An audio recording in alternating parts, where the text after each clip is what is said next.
नमस्कार, स्वागत है आपका द फोर्थ स्ट्रीट यूट्यूब मंच पर। मेरा नाम है रविंद्र सिंह शोरान। वीडियो की शुरुआत से पहले एक अपील, हमारे चैनल को प्लीज ज्वाइन कीजिए, जिससे हमें आर्थिक सहायता मिलेगी और हम लोग मजबूती के साथ अपने इंडिपेंडेंट जर्नलिज्म को आगे बढ़ा पाएंगे।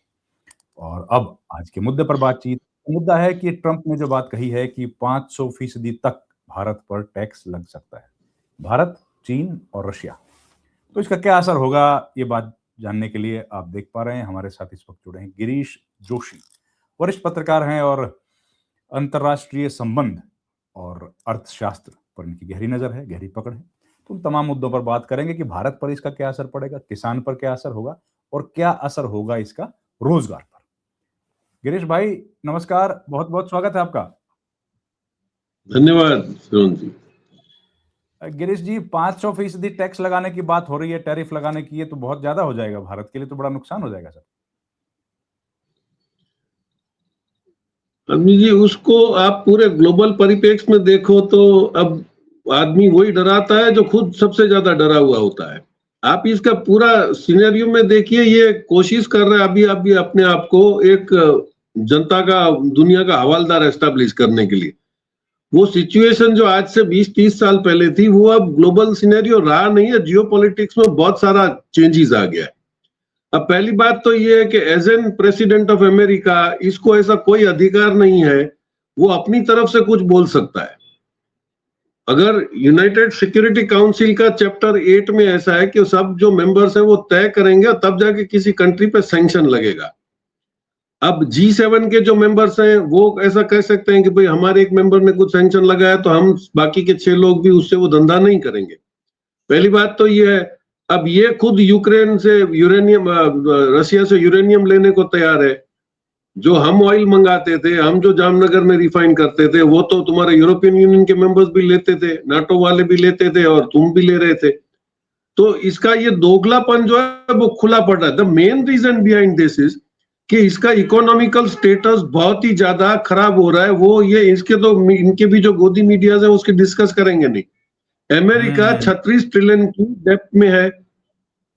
अब अगर अब टोटल जो इनके बॉन्ड्स हैं उसको काउंट करें तो 1.1 ट्रिलियन का जापान का इन्वेस्टमेंट बॉन्ड, इसके बाद पड़े 0.9, मतलब 2 ट्रिलियन तो चाइना और जापान मिलके हो गया है। अगर ये ट्रेजरी बॉन्ड रिवर्स होते हैं तो क्या होगा? और इसका ये खतरा और इसका ये फ्रस्ट्रेशन कब से बढ़ा है? जब से ब्रिक्स में लोग जुड़ने लगे हैं और अपनी लोकल करेंसी में धंधा करने लगे हैं। तो दो चीज जिसपे अमेरिका इतने सालों से दादागिरी करता था, दैट वाज एक तो स्विफ्ट उनका बैंकिंग का, जिसके बगैर आप डॉलर ट्रांसफर नहीं कर सकते हो, और दूसरा हर चीज डॉलर में ट्रांसफर होती थी। अब वो डॉलर का जो इंपॉर्टेंस है वो खत्म हो रहा है। आपकी बॉन्ड वैल्यू डाउन हो रही है, लोग आप में इन्वेस्टमेंट कर नहीं रहे। तो आपने सबसे पहले क्या करा कि डूबती पार्टी पहले खर्चा कम करती है, तो आपने इलीगल इमिग्रेंट्स के नाम से दादागिरी करके सबको निकाल दिया। अब जैसे ही आपने निकाला तो मेक्सिको और इसके जो सबसे ज्यादा लेबर क्लास था जो चला गया, वो तो आपका फार्म इंडस्ट्री बैठ गया। वहां पे आपको जबरदस्ती सब्सिडियां डिक्लेयर करनी पड़ी। अब आप पे ट्रेजरी बॉन्ड का टेंशन है, आपका मागा जो आपने बोल दिया वो मागा का आपको टेंशन है। आपने बोल दिया ड्रिल बेबी ड्रिल, तो ड्रिल बेबी ड्रिल रातों रात तो होगा नहीं। और इसके लिए आप देखिए चुपके से इसने वेनेजुला पे क्यों अटैक करा है? क्योंकि सबसे रिचेस्ट ऑयल में अगर कोई कंट्री है दैट इज वेनेजुला। उसके 13 ट्रिलियन की उसके पास मार्केट का माल पड़ा है। तो ये अब सोच रहा है कि मैं ऐसे ही डाकूगिरी करूंगा, वो चंबल की तरह जाके मैं साहूकारों को लूट लूंगा और मैं अपना सेटलमेंट करूंगा। इसने कुछ दिन पहले 36 ट्रिलियन को एडजस्ट करने के लिए इसने बिटकॉइन वाला भी गेम खेलने की शुरू करी, लेकिन पार्टनर गलत पकड़ लिया, उसने पाकिस्तान को पकड़ा। अब बिटकॉइन में जिसका बेस वैल्यू होना चाहिए वो वही नहीं था, तो इसका बिटकॉइन वाला भी कार्यक्रम खत्म हो गया। तो अब ये 36 ट्रिलियन ये जानता है कि ये गोल्ड बेस नहीं है। सामने ब्रिक्स जो कंट्रीज आ रही हैं वो सारी की सारी गोल्ड बेस पे आ रही हैं। उन्होंने अपने ट्रांजैक्शन शुरू कर दिए। 2024 में जो इनका कॉन्ट्रैक्ट था डॉलर, पेट्रो डॉलर का सऊदी अरेबिया का, उसने वो 24 में रिन्यू नहीं करा। तो अब सऊदी अरेबिया फ्री है कि वो पेट्रोल युआन में बेचे या रूबल में बेचे या रुपीज में बेचे। ये हो गया। ईरान के पास जो आपकी दादागिरी थी, तो ईरान ने तो ऑलरेडी एक डार्क फ्लीट करके अपना ऑयल का पेट्रोल पंप भी दरिया में खोल दिया। मेरी वहां टैंकर खड़ी, जिसको चाहिए ले जाओ। तो पूरा जो एक इकोनॉमिक शिफ्ट जो था, तुम्हारा बैंकिंग होल्ड चला गया।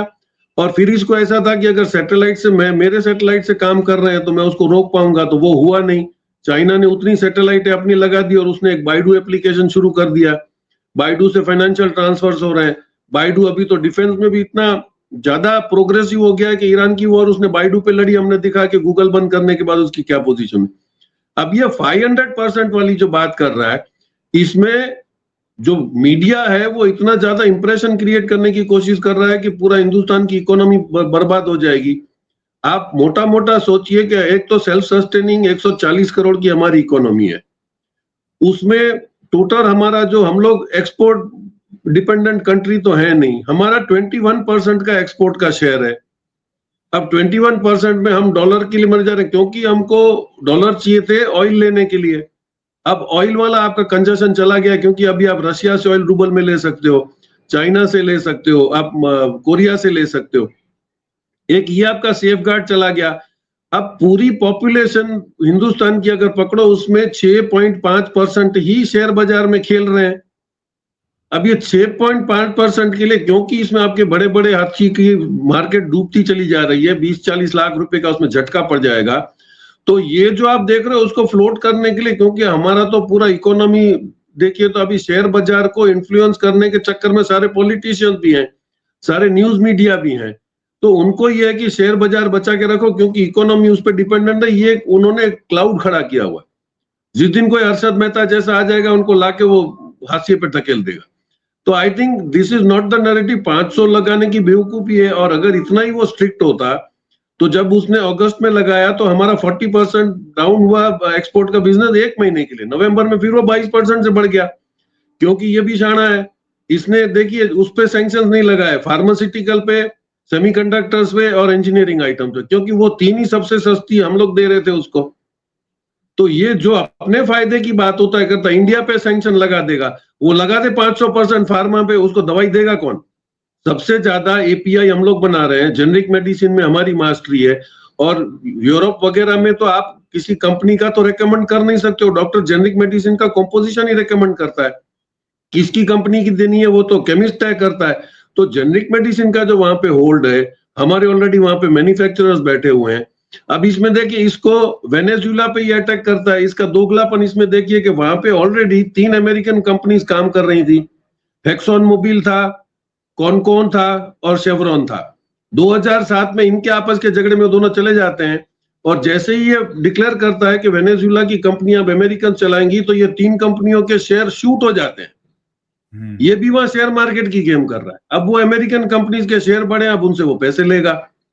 अब जब वहां जा रहा है तो आप इनके देखिए, इनकी जो अभी जो एक्टिंग प्रेसिडेंट है रोड्रिग्स, उसने तो क्लियरली बोल दिया कि भाई अमेरिकन कंपनीज यहाँ पे आके हमारे साथ डील कर सकती हैं, हमारी कंपनियां चला नहीं पाएंगी क्योंकि ये हमारा नेशनल इंटरेस्ट और हमारा एक वो एसेट है जो हम लोग चलाएंगे। तो इसका जो सपना था कि ब्राजील में, वेनेजुएला में हड़कंप मच जाएगा, पब्लिक रेजिम चेंज हो जाएगा और मैं फिर अपनी कंपनियों को वहां पे चलाना शुरू करूंगा, ये भी उसका प्रपोजल फेल हो गया है। अब न चाइना आपको गांठ रहा है और फिर आप ऑलरेडी 66 ऑर्गेनाइजेशन जिसमें आपका सारा आप जो दबदबा करते थे वहां से आप निकल चुके हो। तो अब आपका कौन सा हक बनता है कि आप जैसे मर्जी पढ़ोगे ऐसे सब पे लगाओगे? अभी ये और भी एक नैरेटिव चला रहे हैं कि रशिया पे बैंड हो गया, अब हम ऑयल कहां से लाएंगे। टेक्निकलिटी सर्च नहीं कर रहे हैं कि अमेरिका को कोई हक नहीं है पूरे कंट्री पे बैंड लगाने का, तो उसने 2 कंपनियों पे बैंड लगाया है रशिया की, रोजनेट और लुकोइल। अब वो बेच नहीं सकती है, ठीक है, और 2 शिपिंग कंपनियों पे उसने ब्लैकलिस्ट किया है। उसके बाद जो नॉन सैंक्शन कंपनियां हैं वो तो पेट्रोल ला ही रही हैं और हमारे यहाँ भी हफ्ते पहले भी 2 शिपें आई, जिसको एक भारत पेट्रोलियम ने लिया है, इंडियन ऑयल की रिफाइनरी ने लिया है। अब वो टेक्निकली ले सकते हैं क्योंकि आप गवर्नमेंट की एसेंशियल सर्विस जो हमारा ऑयल का है वो कोई भी कंट्री रोक नहीं सकता है, तो हम ले रहे हैं। तो आर्ग्यूमेंट भी कर रहे थे कि रिलायंस ने क्यों रोक दिया। Reliance as a private company, उसके अमेरिका में इंटरेस्ट और एसेट्स लगे हुए हैं, चाहे तो ये पागल आदमी उसको सीज कर सकता है, इसलिए ऑब्वियस है वो रिस्क नहीं लेगा। आईओसी, बीपीसी, इनका तो कोई एसेट्स है नहीं फॉरेन में, तो ऐसा है नहीं। ये जो एक एटमॉस्फेयर क्रिएट करने की कोशिश करता है, और अमेरिका ने हमेशा अपने नैरेटिव में ही कितने कंट्रीज को बर्बाद किया है वो अपने इतिहास में ही देख लो। सबसे पहले आप क्यूबा को देखो, क्यूबा उसकी बात नहीं मान रहा था, रेजिम चेंज नहीं करता, उस पर सैंक्शन लगा दिए। कर्नल गद्दाफी ने बोल दिया कि अफ्रीका की कॉमन करेंसी करो और ऑयल और गोल्ड हम लोग बेचेंगे हमारी करेंसी में, ये फॉरेन कॉलोनीज क्यों बेचेंगी? तो उसको डिक्टेटर बता के कि वो ह्यूमन राइट्स की वायोलेशन कर रहा है और मार दिया। अब हकीकत जानते हो तो उसने ऐसा कुछ किया नहीं था। He was one of the best ruler. वही सद्दाम हुसैन के साथ देख लो, जब सद्दाम हुसैन ने बोला कि रिफाइनरीज पे हम लोग करेंगे, तो सद्दाम हुसैन को भी ये बताया कि ये मास डिस्ट्रक्शन के वेपन्स बनाता है, ये बर्बाद, मतलब ये नैरेटिव जो क्रिएट कर रहा था, वो क्रिएट करके हर कंट्री को बर्बाद कर रहा था। अब आज तो इनकी रोड्रिग्स जो एक्टिंग प्रेसिडेंट है, वो वेनेजुएला की, उसने खुद ने स्टेटमेंट दे दिया कि हमारा ड्रग्स से कोई लेना देना ही नहीं है। तो आपने जबरदस्ती बता दिया कि मदुरो ड्रग्स बेच रहा था। यही हालत आपने असद की करी सीरिया में। सीरिया में से असद को निकालने के लिए आपने बोला ये ड्रग्स बनाता है और ये पूरे सऊदी अरेबिया और गल्फ में बेच रहा है। तो हमको ये शायद इसमें से निकल के सोचना पड़ेगा कि अब वो अमेरिका का दबदबा भी नहीं रहा, वो कुछ भी बोलेगा उससे फर्क नहीं पड़ेगा, और हमारा 140 करोड़ का सेल्फ सस्टेनिंग इकोनॉमी में उसका कोई इतना बड़ा रोल ही नहीं है कि वो जो हमको दबा रहा है। उसमें भी उसकी कमजोरियां हैं, उसको फार्मास्यूटिकल भी लेना है। और आप देखिए 51 से हमारे सैंक्शन लगने के बाद भी हमारे एक्सपोर्ट तो 20% से बढ़ गए हैं उसके लिए। और सबसे बड़ी बात यह है कि इसमें एक आपको फायदा हो गया कि आपने ऑल्टरनेट मार्केट ढूंढना शुरू करा। अगर 21% अमेरिका का जो अगर सपोर्ट था, तो अब ऑलमोस्ट 4 कंट्रियों को मिलकर आप कैलकुलेट करें तो वो 24% हो रहा है। यूएई का है 8.23%, नीदरलैंड्स का 16%, चाइना का 4%, सिंगापुर और यूके का 3%। ये मिलकर 24% का आपका एक्सपोर्ट मार्केट तो ऑलरेडी ऑल्टरनेट खड़ा हो गया है। और फिर हमने एफटीए भी कर लिया यूएई के साथ, स्पेन के साथ, तंजानिया के साथ, मेक्सिको के साथ और ओमान के साथ। अब वो फ्री ट्रेड एग्रीमेंट में भी तो हम माल बेचेंगे। तो ये वो सिचुएशन नहीं रही है। गोदी मीडिया क्यों इसको इतना हाइप करके बता रही है कि हिंदुस्तान बर्बाद हो जाएगा, बेरोजगारी हो जाएगी। बेरोजगारी तो आपकी कोरोना के टाइम पे भी हो गई थी, आपके नोटबंदी के टाइम पे भी होती, लेकिन बिजनेस जो है वो बिजनेसमैन अपने आप को रूटीन करके अपना बिजनेस चलाने के लिए अपने रास्ते ढूंढ ही लेता है। तो ये इतना मुश्किल नहीं है। लेकिन आई थिंक इसके 500 डालने या 1000 डालने से कोई देश की इकोनॉमी पे इतना बड़ा दबाव नहीं आ जाएगा। हाँ, लेकिन एक है कि जिस तरह वो हमारे इतने बड़े महान देश को वो बदनाम करने की कोशिश करता है, इसका मुंह तोड़ जवाब देना बहुत जरूरी है। जब आपको कोलंबिया जैसे ने बोल दिया कि मेरे को उठा के ले जाओ, मैं देखता हूं कैसे आते हो, that should be the guts in the countries. और हम तो इतनी बड़ी कंट्री है जी।